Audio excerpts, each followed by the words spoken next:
Hello and welcome to the Everyday Adventure podcast. My name is Nicki and I will be bringing you thoughts, ideas and stories from some incredible guests to hopefully inspire you to live more adventurously in your everyday lives.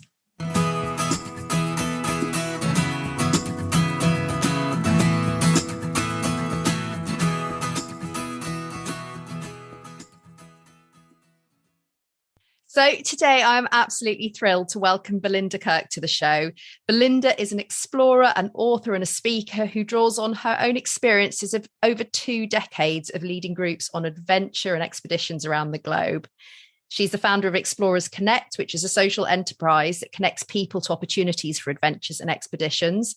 And in 2020, she founded and hosted the inaugural Adventure Mind conference, which aimed to explore the connections between psychology, mental well-being, resilience, and adventure.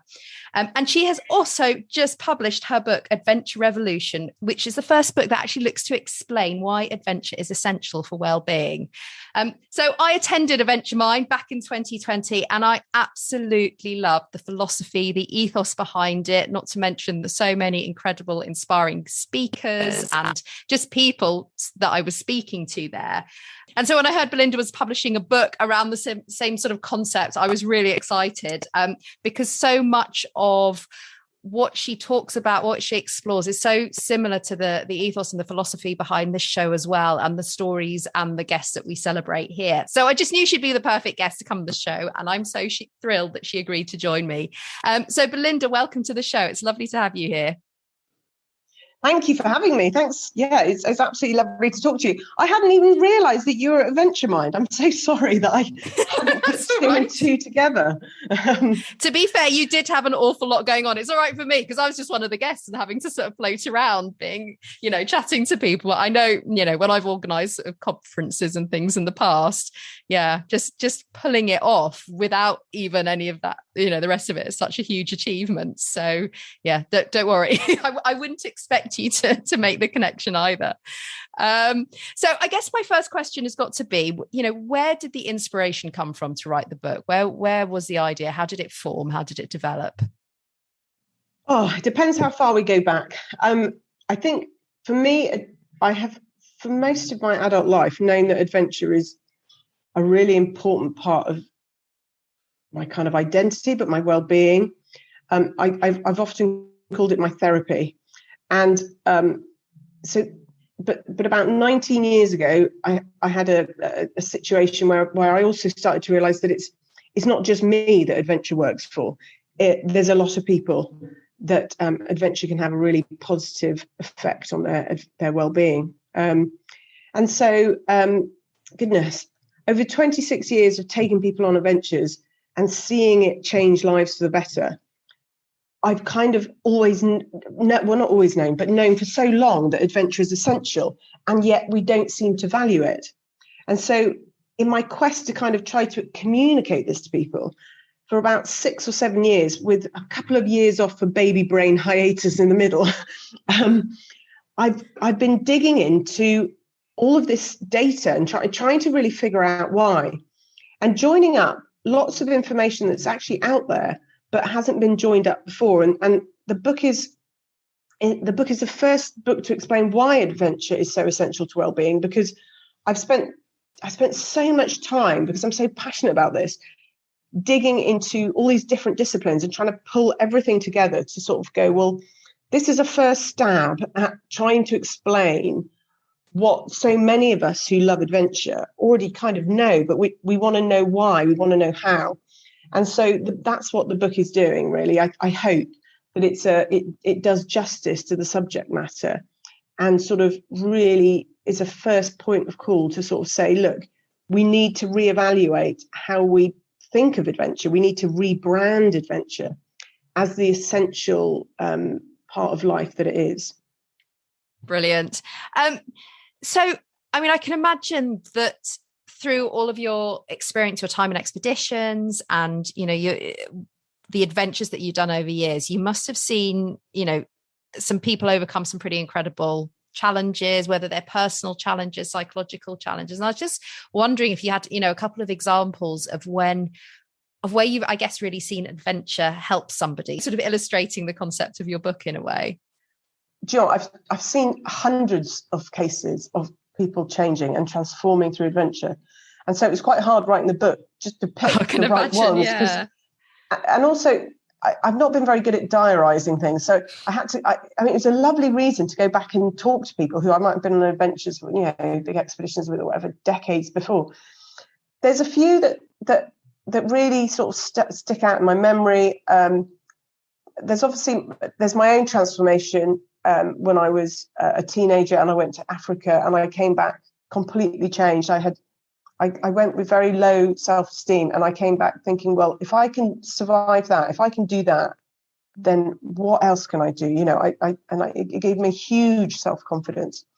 But when I started thinking about other people and when I started realizing that it was something that works, as there's this opportunity we're missing.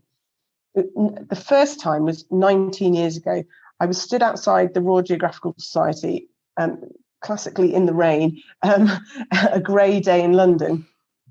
And it was 6 months after an expedition I had led to the Amazon. I was 26. I was the youngest chief leader that the British Exploring Society had trusted with a big group of young people and scientists.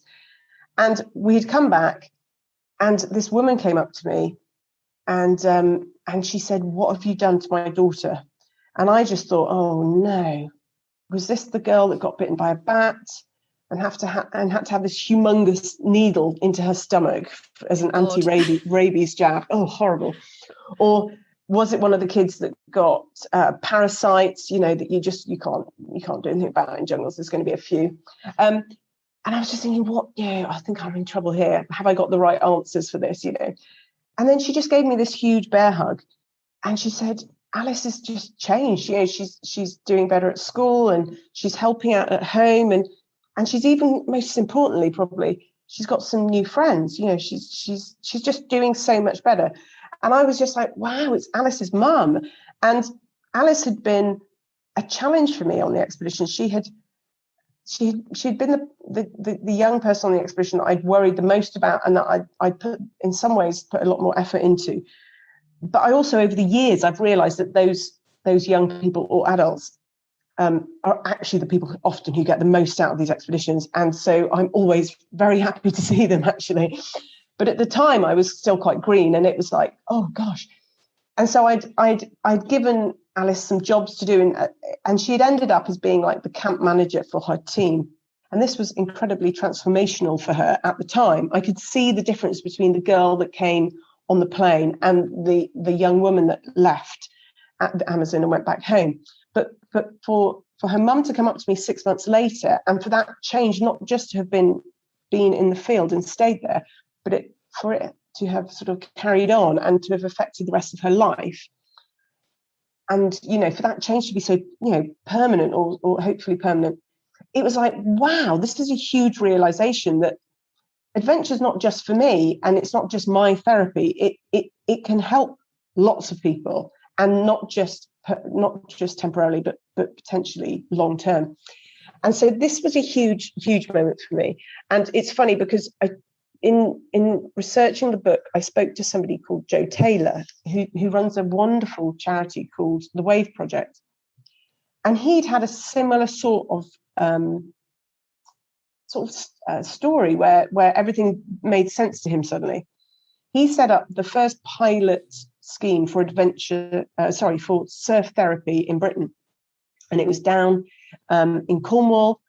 And he had a set of young people that had been referred through the NHS, young people who were struggling. And there was this particular boy called Sam, and he had suffered with anxiety and depression.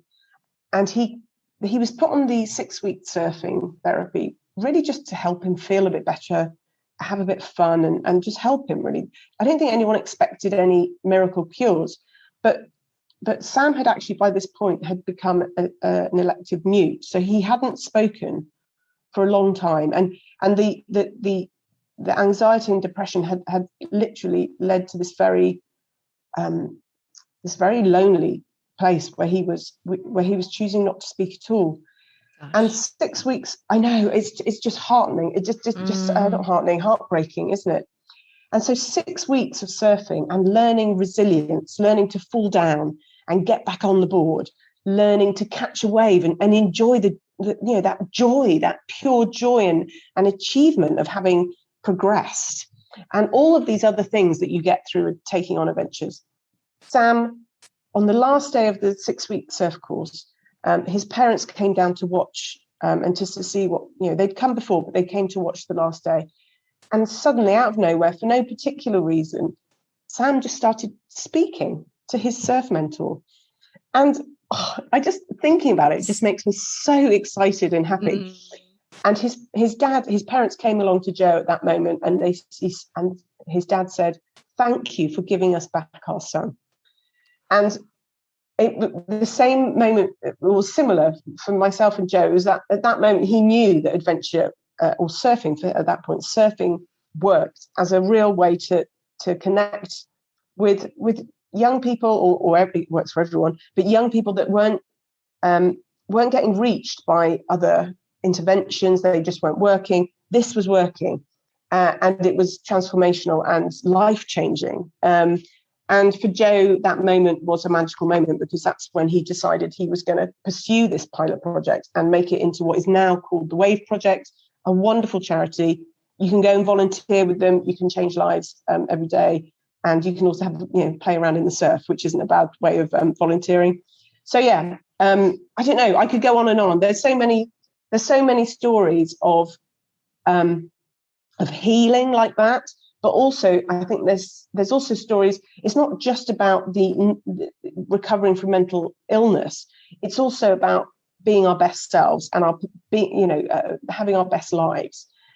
And there's so many people. I've been on expeditions and adventure and small adventures as well in Britain. I'm very much into small adventures now, because they can have the same power if we use them well, if we apply them well. People changing their career, their lifestyles, everything through taking on some adventures and sort of using it as an everyday, an everyday pick-me-up, an everyday refresh button.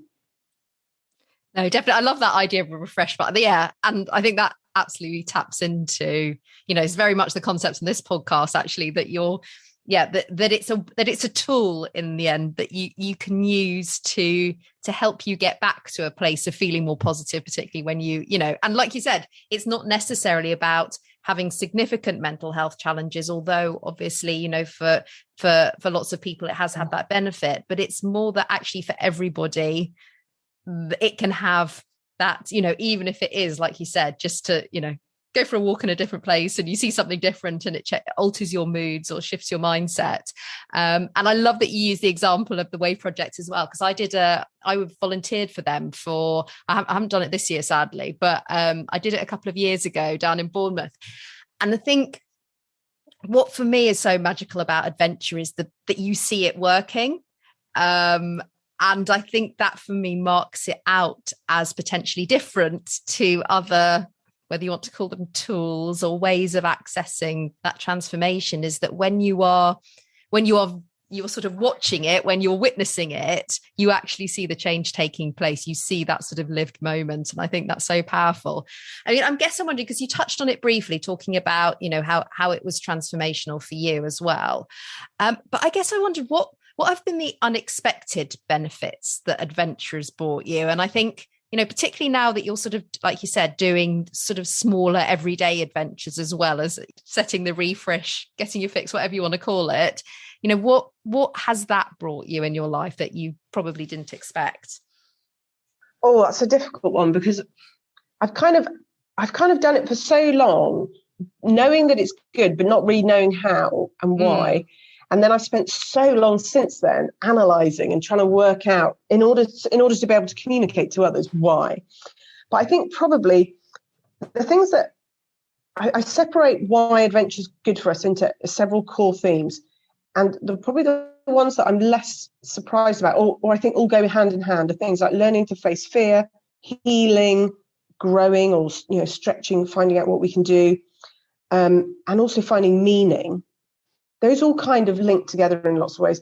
I think maybe the thing that I've been most, by writing the book recently, finally finishing it, the thing that kind of I took from it, which I kind of reminded myself, I'd maybe either not noticed until I'd analysed it before, or maybe I just hadn't realised it before, or maybe I'd forgotten it, was that relationships, it is an extremely powerful way to build not only relationships, but really strong, good relationships. I think the crucible of adventure is such a great way. You're thrown, you throw yourself, or you're thrown together, or you throw yourself together into a challenge that is utterly immediate and you are immersed in. It's not something you can kind of, and no one's going to coast. Everyone's involved. You're doing it together. You have a shared mission.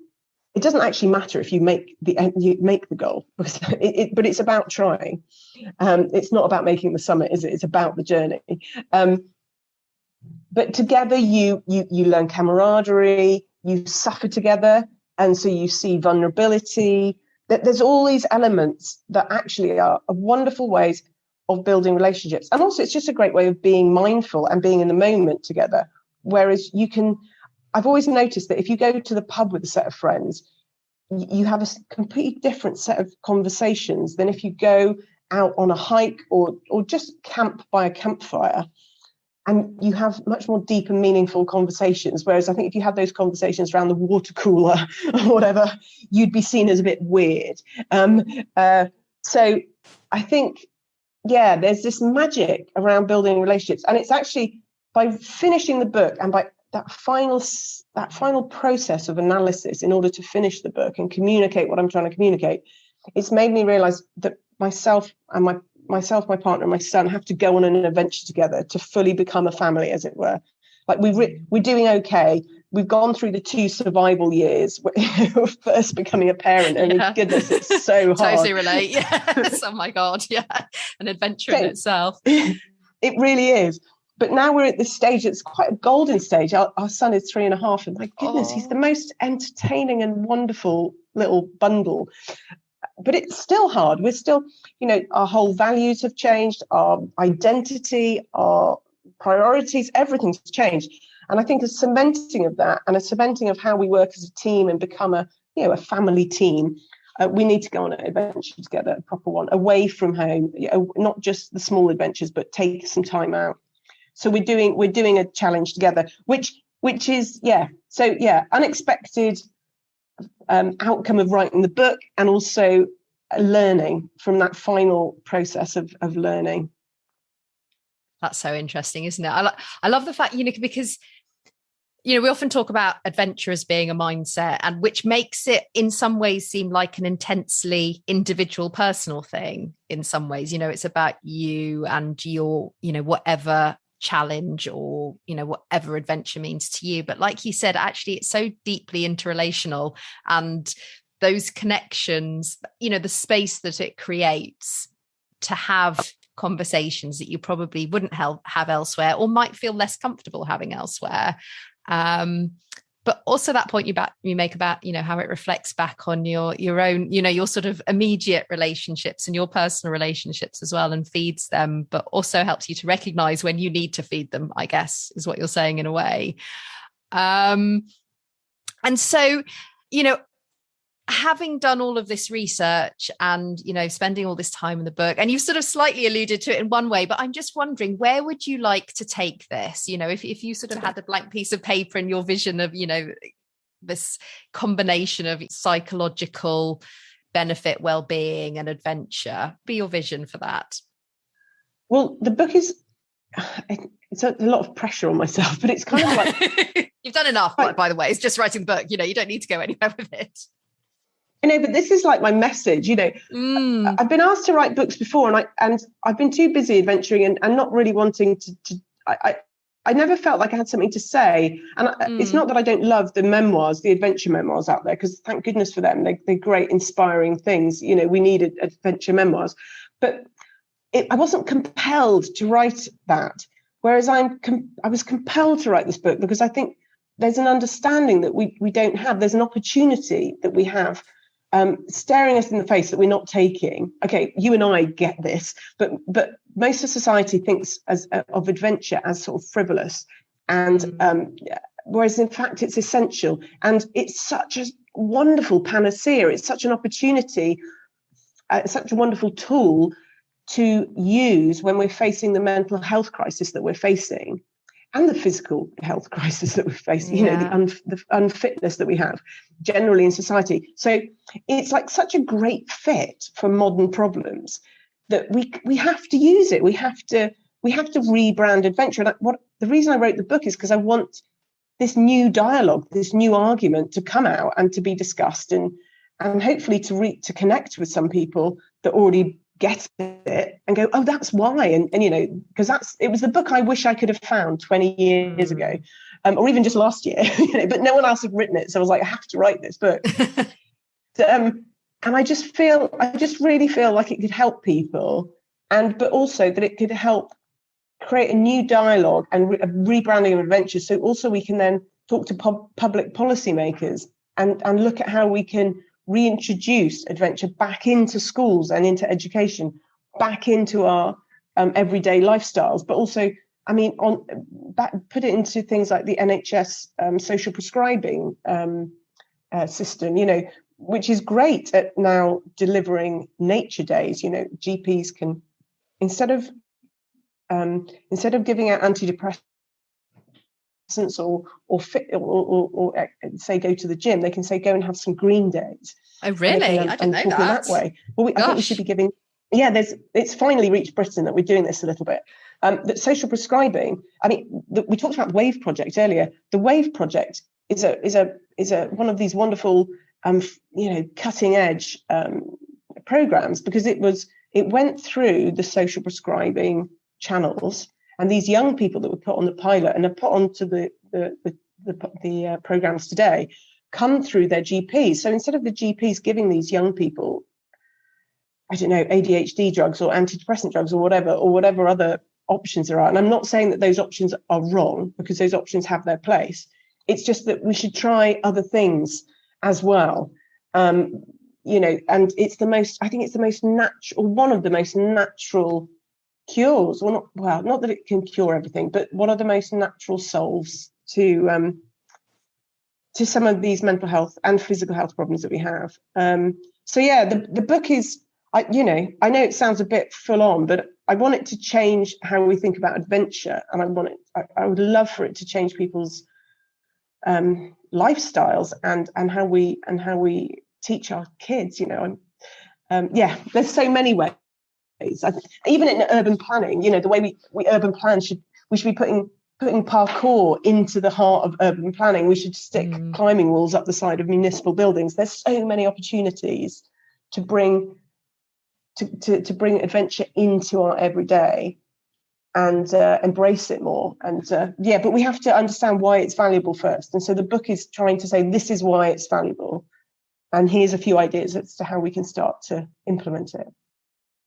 No, that's wonderful. I love that idea about, like you said, bringing adventure into the core of how we live our lives, rather than being seen as an add-on or a nice to have or a luxury in a way that it's sometimes portrayed. Like your point about urban planning and that sort of thing. I think, God, how amazing would that be if it was just so accessible? Because I think part of the challenge has been, traditionally, that it isn't accessible, that it is something that, very few are privileged enough to be able to have the time or the money or the, or even the sort of idea that it's something for them to take on, that it's been more of a privilege, and actually to get to a place where it's, I don't want to say a right, that's probably a bit strong, but that it's accessible to everyone. It's something that's out there. I think would be amazing. I was just thinking about your timing as well, coming out, or I hope coming out, but having gone through this last year and a half where so many people, I think, have discovered adventure on their doorstep in a way that maybe they haven't thought about it before. It seems really timely in terms of your message and perhaps what I think many people's lived experience has been. So for those people who are listening and that want to get started on their own adventure, and maybe not sure where to start, what's the one piece of advice you'd give them? I think start now, and take small steps. I think it's very easy to we all do it. It's it's part of human nature to say we want to do this, we want to do that, and we put it on our bucket list, but we never get to our bucket list. I think if you don't make it too intimidating or too big, you can start tomorrow or start today. And, join a kayaking club or a hiking club, or book a lesson to learn how to climb down at your local climbing centre. You'll know what's called the call to adventure is very unique. It's different for everyone. So what call is it for you? Try and do something straight away. And also, it is intimidating. That's the point. You're leaving your comfort zone. You're trying something new, or you're trying something in a different way to before. Understand that it will be a bit scary and a bit uncomfortable, because that's part of the magic. You have to go through that to get to the magic. So know that it's going to be a little bit tough to start off with, brave to get over that first step. But all the next steps get easier and easier, because you get this wonderful feedback from doing adventures. You get a wonderful feedback of self-confidence building, of joy, of flow state, of all these all these wonderful positive emotions that come back to you. So you start to get built up, and so every other step will be easier. Just be brave and make that first step. Amazing. And like you said, it's finding. I often say, finding the tiniest, smallest step that you can possibly take. So you can't make up an excuse why not to do it. I think definitely helps me anyway. That's been so amazing, Belinda. If people want to find out more about you, want to order the book, where can they go? So yes, you can contact me through my website, belindakirk.com, or through Explorers Connect, which is the community I run that helps join up people to go and have adventures. The book is available on all the usual book selling websites and all the bookshops. So you can also, I would love you to read the book. And if it connects with you, pass it on to a friend, inspire more adventure. You can get a Kindle or an audio book or a paperback version. So yes, I would love to hear if you go out and it inspires you to do a little bit of adventuring that you wouldn't have done, or a little bit in a different way. I would love to hear from you. You can use the hashtag Adventure Revolution, or just drop me an email. Yes, I would love to hear if it's inspired any adventures. Oh, that's wonderful. Thank you so much for taking the time to come and talk to me about it today, and to share all those wonderful stories as well. Obviously, I'll pop all those links into the show notes too, so people can go and find them really easily. But otherwise, just wishing you all the very best of luck with it as well. Can't wait to see what comes next. Lovely to speak to you. Thanks so much. Cheers. Bye. So thank you so much to Belinda for such a wonderful conversation around the importance of adventure, the impact of adventure. And I wanted to pick up on the point this week around the transformative or the potential transformation that adventure brings. I mean, I think anybody who has ever undertaken an adventure, whether that is a physical adventure, whether that is a psychological adventure, has a sort of an innate sense of what that transformation feels like. And it's really interesting because it's not always apparent when you start or you think about the adventure that it is going to have that effect. I mean, you hope that it will make an impact. But normally when we're thinking about taking on a new adventure, we are thinking about the logistics of how it will happen, whether it will work, whether it won't work, what might go wrong, should we do it? And all of those sort of multiple questions that run through our minds.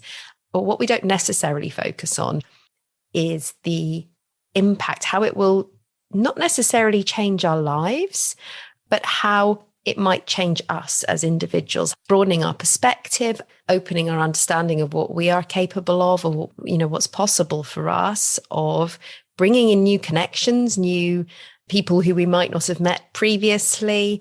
There are all sorts of things, but often we don't reflect back on that transformation unless it's something significantly huge. We might be going through our days or our weeks having lots of mini adventures and sort of thinking, and you come off one, and often you come off one thinking, okay, what's the next thing? What's the next thing?